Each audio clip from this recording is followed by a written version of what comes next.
Katika moja ya mikakati ya Trump, nitakuja huko mbele nitawaambia, katika moja ya mikakati ya Trump ni kuhakikisha Middle East nzima inakuwa katika mikono ya Wamarekani, na mtu pekee aliyebakia anayemsumbua Marekani ni Muirani peke yake, na akifanikiwa kumwangusha Muirani, maana yake Middle East nzima inakuwa kwenye mikono ya Marekani.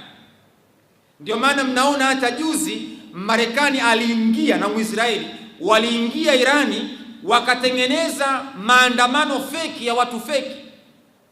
Lengo ni kufanya sabotage kwenye taifa la Irani ili kupindua serikali iliyokuwepo, warudishe vibaraka wao.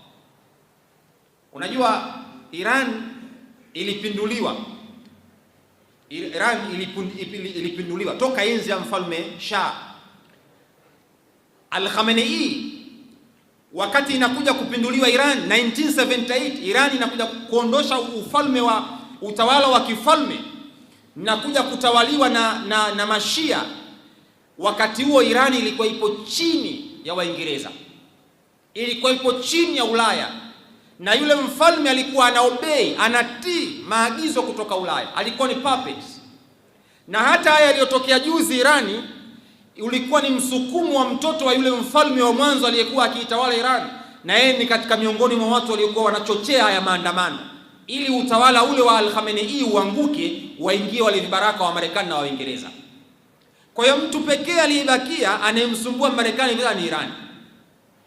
Kashamwekea kila aina ya vikwazo, vijua wewe.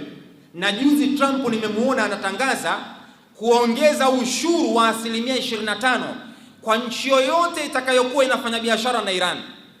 Yaani kwa mfano kama Tanzania tunafanya biashara na Iran, basi ujue kama unafanya biashara na Marekani amekuongezea ushuru wa 25%. Kitu ambacho unaposikia ushuru wa 25% kwenye biashara na Marekani, maana yake hizo ni pesa nyingi sana kiasi ambacho wewe huwezi. Kwa hiyo kwa vyovyote vile utamkataa Muirani. Ukimkataa Muirani, maana yake ni kwamba Irani inadhoofika kiuchumi. Nilikuwa natazama pesa ya Iran, shilingi moja ya Iran ni sawasawa na dola ya 0.00 ya dola ya Kimarekani. Yaani maana yake pesa ya Kiirani haina thamani yoyote. Yaani namna Marekani anavyomwekea vikwazo Muirani ili aweze kumporomosha kiuchumi.